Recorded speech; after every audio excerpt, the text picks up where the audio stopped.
Andy Griffith passed away in 2012, leaving behind not only a legacy of charm and wholesome television, but also a beautiful coastal home on Roanoke Island in North Carolina. The house, a large and weathered estate nestled among windswept pines and marshy banks, had been his retreat for decades, a sanctuary far removed from the public eye. Locals often spoke about it with reverence. Some said Andy never fully left. In early 2023, the home was quietly sold to a married couple from New Jersey, Lauren and Daniel Myers, both in their mid-30s. Daniel was a software consultant working remotely. Lauren had left a job in corporate marketing to focus on pottery. They had no children, only a golden retriever named Lenny. Tired of the noise and cold winters, they sought peace on the Carolina coast. The listing didn't advertise its former owner, but the couple found out a few days after closing. Lauren was amused. Daniel was indifferent. It didn't matter. The house was perfect. First, the Griffith home was surrounded by tall, ancient pines that whispered when the wind picked up. Lauren often found herself awake at night, listening to them. The sound was soft but oddly rhythmic, almost like breathing. At first, she attributed it to the coastal air or the creaking of an old house. Then came the voices. The first time she heard it was in the studio above the garage, where she set up her pottery wheel. Just past midnight, she had trouble sleeping and decided to throw a few bowls. As the wheel spun, a low voice, calm, southern, almost amused, murmured, "That's not quite how it's done, ma'am." She froze, turned off the wheel. Nothing. Lenny was downstairs. Daniel was asleep. There was no one else on the property. 2 days later, Daniel admitted he kept hearing someone walking on the wraparound porch at 3 a.m., even though the security lights never came on. The Griffith estate had a small study in the back, sealed off when they moved in. The previous owner, a local attorney handling the probate, said Andy had the room locked himself in his final years. It was full of books, memorabilia, and old photographs. Daniel insisted they leave it untouched for now. Lauren, more curious, tried to peek through the keyhole one afternoon and found it dark, unnaturally dark, even with the sun at its peak outside. That night, the door was open.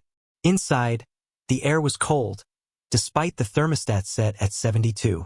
Old photos lined the walls. Black and white images of the Andy Griffith Show, candid shots with Don Knotts, a few faded pictures of the coast. But one photograph, a Polaroid, stuffed behind a stack of scripts, stood out. It showed the house, not from the outside but from inside the woods. There was a man standing in the doorway, blurry and distant. He wore what looked like a sheriff's uniform. Neither Lauren nor Daniel had ever seen it before. Lauren tried to show it to her husband the next morning, but the photo was gone. By mid-spring, something shifted. Lenny, usually a calm and goofy dog, began growling at corners. He refused to go near the study. One night, he barked frantically at the base of the stairs and urinated on the floor, something he hadn't done in years. That same night, Daniel heard whistling in the hallway. Clear, deliberate, and familiar. It was the tune of the Andy Griffith Show theme. When he turned on the hallway lights, no one was there. But the next morning, Lauren found a small fishing lure, an old one, rusted and barbed, placed gently on the edge of the bathroom sink. Neither of them fished. Lauren started asking questions in town. Most locals were friendly, but when she mentioned where she lived, they became guarded. One older man, working the counter at the hardware store, finally said, "That house never did like strangers. Not since Andy died. It's his land. He built it up from swamp and sand. Don't think it ever let go of him." When Lauren asked what that meant, he simply shrugged. "Don't dig too deep. Just be respectful. Or leave." Daniel, always skeptical, set up a few cameras around the house. Motion activated. Infrared. After a week of nothing unusual, he caught something. At 2:47 a.m., the study door opened by itself. A shadow passed in front of the camera, tall, slow, deliberate. Paused, turned toward the lens. You couldn't see a face, but there was a hat, a broad stance, something unmistakably familiar about the figure. The footage corrupted 10 seconds later. Lauren finally convinced Daniel to have a medium come in. a woman named Carla who lived 2 towns over. She walked through the house in silence, then paused by the study. "He's not angry," she whispered. "He's just waiting." "For what?" Lauren asked. Carla didn't answer right away. "To be remembered. To hear his name said with love. He lived here longer than anyone knew. Died quietly, almost forgotten. The house is holding on for him. Maybe it always will." In late summer, the Myers moved out. They never sold the house, but they never went back either. A caretaker checks on it twice a month. The lights are kept on a timer. The study remains locked again. No one talks about the Griffith estate anymore. But sometimes when the wind is high and the pines begin to sway, neighbors say you can hear someone whistling from the porch. A soft, slow tune that drifts across the water. And if you hum along, very softly, you might hear someone walking behind you. Don't forget to subscribe and like if you liked this story. By the time August settled over Roanoke Island, the air had thickened into a wet, cottony heat that clung to the skin like breath. Everything felt slower. The birds quieted. The insects rose in pitch but dropped in number. And the Griffith house perched at the edge of a pale inlet, surrounded by tall, listing trees, took on the stillness of something holding its breath. Lauren stayed longer than Daniel after they agreed to leave. She told herself it was to close things up, unpack the attic, sell a few antiques, contact the county about tax records. But in truth, she didn't want to go. Not yet. There was something about the house that tugged at her. Not a comfort, not anymore, but a question. Something unfinished. She began waking up before the sun, slipping out of the guest bedroom with a notebook in hand. She had taken to sitting on the back porch, legs pulled to her chest, listening to the tide roll in against the docks. The pages were still blank. Lenny would sometimes pace inside the screen door, whining softly, watching her through the mesh. He no longer liked the porch, or the woods, or the long hallway near the study, but he refused to leave her alone. One morning, just before 5, Lauren caught a scent soft, unmistakable of pipe smoke. The breeze shifted and it was gone, but the scent had been inside the porch screen. She hadn't lit incense in months. Daniel didn't smoke. No one did. She said nothing to him when he called later that night. She could hear the city in the background, cars, people, a train whistle somewhere far away. His voice was tired. He told her she should leave before September, that he was talking to a couple in Raleigh about taking the property off their hands, maybe even demolishing the studio to cut the weirdness out. Lauren sat in silence. She looked toward the woods, where the pines arched gently over the marsh path. Their silhouettes were black against the blue evening haze. "He's not angry," she said. Daniel paused. "What?" "He's not angry, just sad." There was silence on the line, and then, curtly, "You sound like Carla." That night, Lauren dreamed of water. Not the ocean, not the inlet, but still water, dark and flat, like a mirror held to the sky. She was standing in it ankle-deep, then suddenly knee-deep, then waist-high. All around her, the water was silent, unmoving, and she realized she wasn't breathing. Not because she couldn't, but because something in the air was commanding silence. Across the water, barely visible through the fog, was the house, lit from within by a soft orange glow, like fire behind frosted glass. The front door was open. A figure stood in the threshold. He didn't move, but Lauren knew he was watching her. She tried to speak, but her mouth filled with water. She woke choking, soaked in sweat. Lenny was barking at the bedroom window, his whole body trembling. She ran to him and wrapped her arms around his neck. Outside, the wind had picked up. The trees no longer swayed gently, they shuddered, leaned, pressed against the house like something trying to get in. The next morning, Lauren entered the study again. It was the only room in the house that seemed untouched by the summer heat. Cool, dry, preserved like the air had been sealed there decades ago. She approached the desk for the first time. The wood was heavy and warped in places. Old burn marks at the edge, perhaps from a pipe. The drawers stuck, but she forced them open, one by one, until the last revealed a small leather-bound book. A journal. narrow, the edges curled and fragile. The spine had almost dissolved into its own weight. The entries weren't many, and most were written in tight, neat cursive. There was no name inside, no dates. But the voice, low, wry, polite, was unmistakable. This place used to hum. I could hear it when the world got too loud. The trees, the shore, even the floors, they all knew how to settle a man down. But now it's quiet in the wrong way. The kind of quiet that follows something walking through you. I see shadows where no trees stand. I hear my name said kindly, but no one is there. Maybe I'm remembering. Maybe I'm haunting myself. Lauren turned the page. Her hands were shaking. There's something here I can't seem to bury. Something that waits after the lights go out. I wonder if anyone will ever find it. I wonder if anyone will care. There were no more entries. Just a faint ring from a cup that had sat too long on the paper. She read the lines over and over, then closed the journal and placed it back in the drawer. This wasn't about a ghost. Not exactly. It was about a man who gave his life to the idea of a place, and that place, old and rooted and patient, had loved him back. Maybe too much. Later that evening, Lauren stepped out onto the porch again.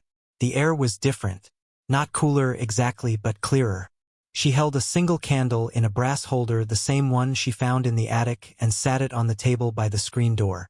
She spoke, quietly, into the wind. "Andy, if you're here, I see you. I hear you. And I remember you." The candle didn't flicker. But for the first time in weeks, the trees outside went still. There was no answer. Not a word. Not a sound. Just the scent of salt in the air, and the feeling deep and sudden that she was no longer being watched, but accompanied. And when she went to bed that night, Lenny slept soundly at her feet. And in her dreams, there was no water, no fog, just a front porch at dusk, and a figure sitting silently in a rocking chair, whistling a tune that carried over the pines. The air changed with September. On Roanoke Island, it didn't turn crisp like in New England, nor did it retreat like summer fading gently into fall. Here, it shifted beneath the skin, a subtler transformation, in the way shadows stretched sooner and longer, how the air at night felt thick with old things rising from the earth. Lauren stayed. Daniel didn't ask again. He no longer called every night, and she didn't offer updates. Their last conversation had been polite, full of ordinary words like, "Check the oil," and "Let me know about the lawn."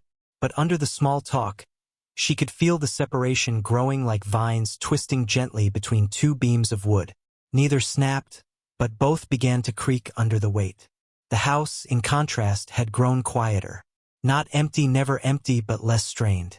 The heavy presence that once felt like watching eyes from the base of the stairs now lingered more like a scent, faint and fading in certain rooms. The hallway remained the only space where Lauren hesitated. Not because it was threatening, but because it held an energy she didn't want to disturb. That was where the whistling came from, always the hallway. Not every night, but often enough to create a rhythm like the house itself had its own breath, its own sleep cycle, its own memories playing on a loop behind the walls. Lauren had avoided the attic until early September. It wasn't a fear of what was up there, but a kind of reverence. The narrow stairs were steep, the wood old and dry as bone. A single chain light dangled from the ceiling. Every time she passed the hall beneath it, the bulb above would sway gently, not violently, not like something had struck it, just gently, as if moved by breath. On the 8th, she climbed the stairs barefoot, carrying only a flashlight and a folded cotton towel to brush away cobwebs. The attic door opened easily. The hinges were silent. The room above was hotter than any other space in the house. Dust lay like snow across everything, old trunks, furniture covered in yellowing sheets, stacks of National Geographic magazines in milk crates. At the far end of the space stood a tall grandfather clock. It didn't belong to her. It didn't belong to the listing. She walked toward it, brushing her fingers along the rim of an old quilt chest, the wooden handle of a broken cane, a photograph face down in the dust. The flashlight caught the clock's face. The time read 11:06. This pendulum was moving, slowly, deliberately, side to side, casting a thin, metallic click with every pass. Lauren stood frozen. The house had no electricity in the attic. She hadn't wound the clock. No one had. Not in years. But it ticked not wildly. Not broken, but as if it had always been ticking, and only now had she come close enough to hear it. She brought the photograph downstairs. Once wiped clean, she recognized the living room. The same wallpaper, same beams, though the color had faded over the decades. In the photo, a man sat in the armchair by the fireplace, slouched, relaxed, with a guitar on his lap and a glass of something dark on the table beside him. His head was turned to the side, mid-laughter. Andy. It had to be. Not posed, not staged. A private moment. The room softly lit, the smile unforced. There was warmth in the image, but it wasn't him she focused on. Behind him, reflected in the mirror above the mantel, was another figure barely visible, partially obscured by the frame. Tall, thin, wearing a dark shirt. No face, just the outline, the posture. The mirror caught the angle perfectly, like a second set of eyes had been in the room. Watching, Lauren placed the photograph on the mantel. She didn't feel fear. What she felt was loneliness. She began to speak to the house. Not every day, not directly, but in passing small things like, "I'll be back in a minute," or, "Can you hold the rain off just a little longer?" It was absurd, and yet it soothed her. The way children speak to trees. The way old men speak to dogs who've long stopped hearing. One morning, while making coffee, she caught herself saying aloud, "Should I repaint the shutters?" There was no answer. But later that day, when she stepped outside, a small can of forest green paint sat at the base of the porch steps, old, dusty, and half-used. The label read Sherwin-Williams with a faded date, 2003.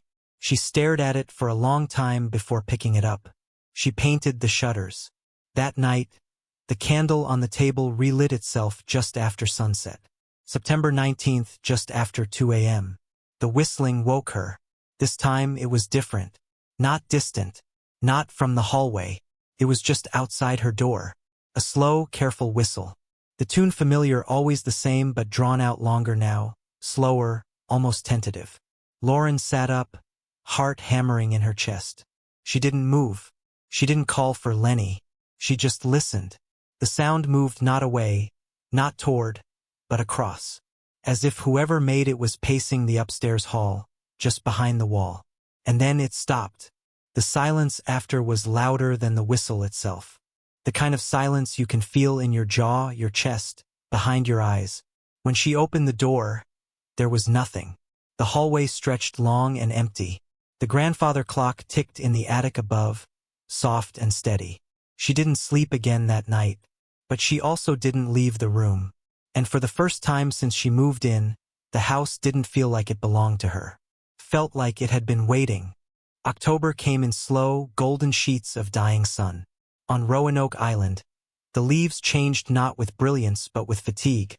A soft dulling of greens into dry, crackling browns, like a choir losing its breath. The insects quieted. The birds left. And the house on the inlet exhaled. Lauren stayed. She stopped marking the days. The shutters were painted. The porch sanded. The study cleaned. Even the attic had begun to feel less like a relic and more like a place meant to be seen. She found a rhythm in solitude, a gentle loop of coffee, reading, long walks to the dock, and brief conversations with the house, which now answered not in words but in weather, in the creak of stairs, in the subtle way certain doors refused to close. But the mirror began to change. It was subtle at first. Reflections just a fraction too slow. A room visible in its glass that wasn't visible behind her. Sometimes, as she passed, she'd glimpse movement, the gentle lean of a shoulder in a chair that no longer stood, or the flash of a red tie against a white shirt, even when she wore none. The mirror, it seemed, remembered better than she did. Then came the final note, the last change, and it started with the dog. On October 23rd, the wind picked up. The sky turned white with a flat, expressionless glare that burned shadows straight off the ground. That morning, Lauren let Lenny into the yard and poured herself coffee. 15 minutes passed. Then 20. She called. No sound. She checked the dock. The woods. The side yard where pine needles blanketed the grass like a crushed quilt. His collar sat near the edge of the trees, tags still attached, resting atop the soil like someone had placed it there carefully. Lauren picked it up. It was warm. She didn't cry. Not then. But something inside her shifted, a final, precise adjustment. Not grief, not yet. More like acceptance. Like the part of her that had been resisting the house or what lived in it finally sank into the floorboards, was absorbed into the rhythm. She went back inside. The house no longer creaked beneath her steps. It welcomed them. That evening, as twilight drained the color from the world, she sat in the study. A storm was coming, she could smell it. That strange electrical sourness that comes just before lightning finds the earth. She lit a candle. The same candle in the same brass holder. She placed it on the desk. It flared higher than usual. And then, for the first time in weeks, the door to the hallway opened by itself. Not violently, not with menace, just a slow, steady swing inward, as if to say, "Now." Lauren rose, candle in hand. She stepped into the hall, where the scent of old tobacco returned thicker now, sharper, and laced with something wet, like rain in soil. The hallway stretched longer than she remembered. She walked its full length, past old portraits, closed doors and worn wallpaper, until she reached the back where there had never been a door before. But now there was.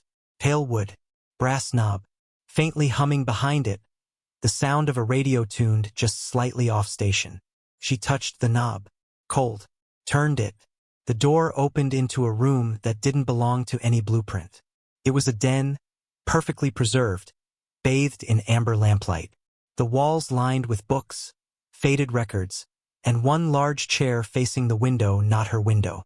A different view. Rolling hills. A lake. A tree with no leaves. In the chair sat a man. She didn't have to see his face. He didn't turn. Didn't speak. He just raised one hand slowly. A simple gesture. Not beckoning. Just acknowledging. "I see you too." And in the reflection of the window, Lauren saw herself. But she was not holding a candle. She was holding nothing at all. Just standing. Still. Watching. The man exhaled. The lamp flickered. And the house, for the first time in years, fell completely, perfectly silent. The property was listed again by spring. Unfurnished. Deeded clean. Inspected twice. Agents remarked how well preserved it was. No rot. No mold. No sign of pests. Everything pristine. The only oddity was the mirror in the study, which no one could remove. It wasn't fastened. Just resistant. As if the glass itself didn't want to go. The listing was eventually pulled. No buyers followed through. One said the rooms felt too full. Another claimed she heard someone whistling near the base of the stairs. A man in a red tie.